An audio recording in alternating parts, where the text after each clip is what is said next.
Swastiastu, Shalom, selamat pagi. Kami mahasiswa dari Universitas Warmadewa, Fakultas Pertanian Sains dan Teknologi, Program Studi Manajemen Sumber Daya Perairan. Video ini dibuat untuk memenuhi salah satu tugas mata kuliah pencemaran perairan yang diampu oleh Bapak Igede Sudiarta, MSI.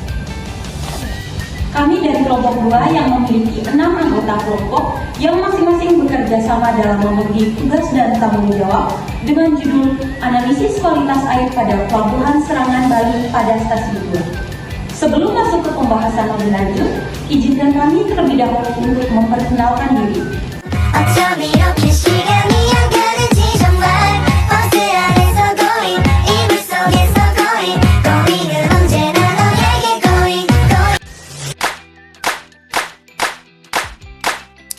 Praktikum kali ini kami lakukan di pelabuhan Serangan di stasiun 2 yang terbagi menjadi 3 titik. Video ini diambil pada tanggal 15 Juli 2025 pada pukul 9. Di sini kita mau dari 1, 2, dan 3. Nah, di stasiun 2 ini kita melakukan pengukuran kualitas air yang menggunakan alat pH meter yang langsung ada pengecaan suhu air. Di sini kita pengecaan pH dan suhu menggunakan 3 titik. Titik pertama dengan hasil pH 7,50, titik 2 7,46, titik 3 7,50 dan suhu 28,0 yang titik 2 28,1 dan titik 3 28,0. Nah, jadi kita mengambil sampel menggunakan botol sampel. Selanjutnya kami melakukan pengukuran salinitas dengan menggunakan alat refraktometer. Di sini kami melakukan pengukuran di 3 titik. Yang pertama dengan hasil 30, di titik kedua juga dengan hasil 30, titik 3 30, dengan rata-rata 30. Baik, yang berikut adalah pengukuran DO yang dilakukan di 3 titik. Yang pertama yang terjadi pada titik 1 memperoleh hasil 7,6, yang titik 2 7,7 dan titik 3 7,7, sehingga memperoleh nilai rata-rata adalah 7,6. Selanjutnya kali ini kami melakukan pengukuran pencerahan air dengan menggunakan sensitis. Yang titik pertama ini 3,2, titik kedua 3,4, yang titik ketiga 3,6, rata-ratanya itu 3,4. Gimana sih cara penggunaan alat sini? Jadi penggunaan alat di sini alatnya itu kita celupkan ke dalam perairan yang lalu sampai tidak bisa terbaca, sehingga itu kita bisa mengetahui kira-kira kedalamannya sampai sekian. Mungkin dari teman-teman lain ada yang ingin menambahkan. Jadi kemarin kan nilai dari pencerahan yang kita dapat itu rata-ratanya 3,4. Jadi nilai ini menunjukkan bahwa cahaya matahari itu masih mampu menembus ke dalam perairan sehingga masih dapat dilakukan proses fotosintesis. Selanjutnya adalah pengambilan sampel bentuk BOD.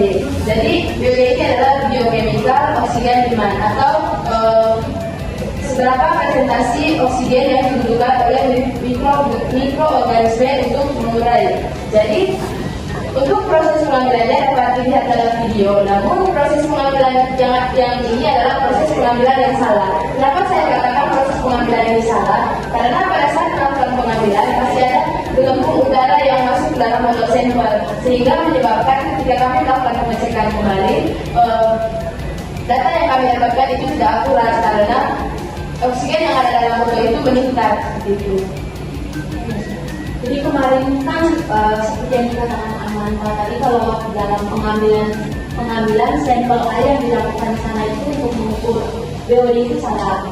Kira-kira bagaimana cara pengambilan yang benar sehingga hasilnya itu tuh hasil yang didapatkan itu bisa lebih akurat.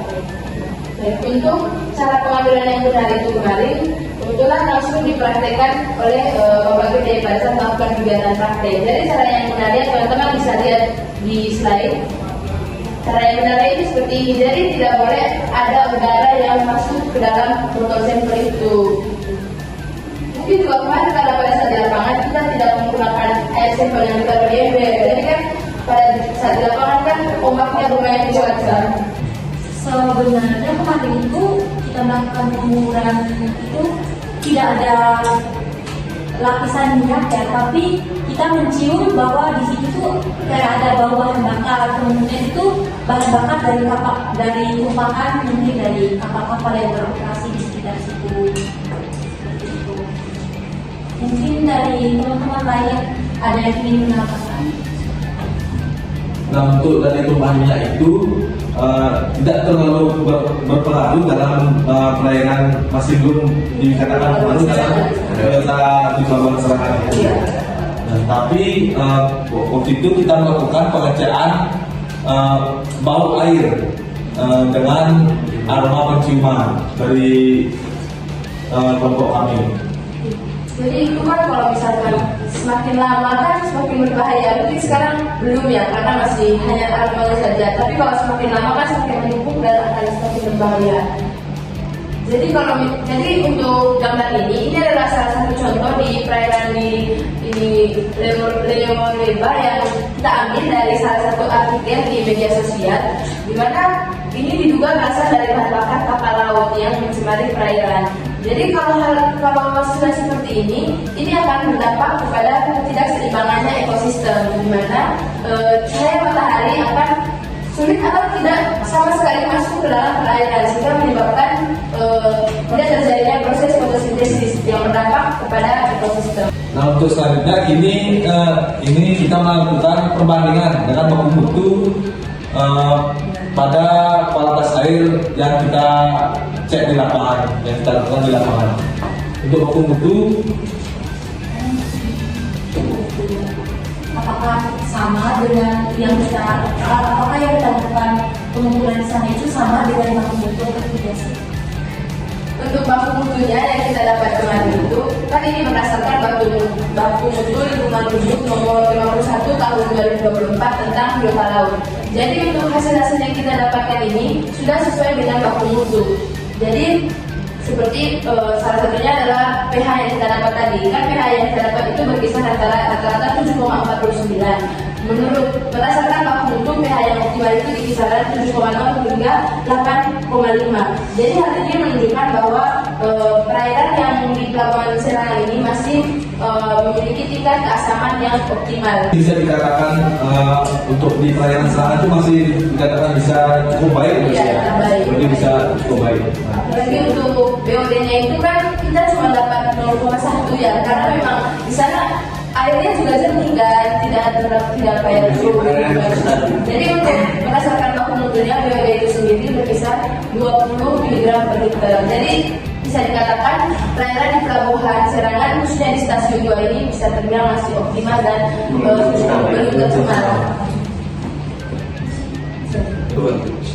Baik, berdasarkan hasil pengamatan yang kami lakukan sepanjang kami melakukan praktikum di Pelabuhan Serangan Bali, bisa disimpulkan untuk kualitas air bahwa kondisi di perairan tersebut berada di dalam kategori baik dan layak mendukung kehidupan biota laut. Karena memang untuk suhu pH, DO, salinitas kecerahan dan BOD berada di dalam kisaran yang masih sesuai dengan baku mutu untuk biota laut berdasarkan keputusan Menteri Lingkungan Hidup nomor 51 tahun 2004. Sekian presentasi dan diskusi praktikum dari kelompok kami. Kami tutup dengan kata Santi.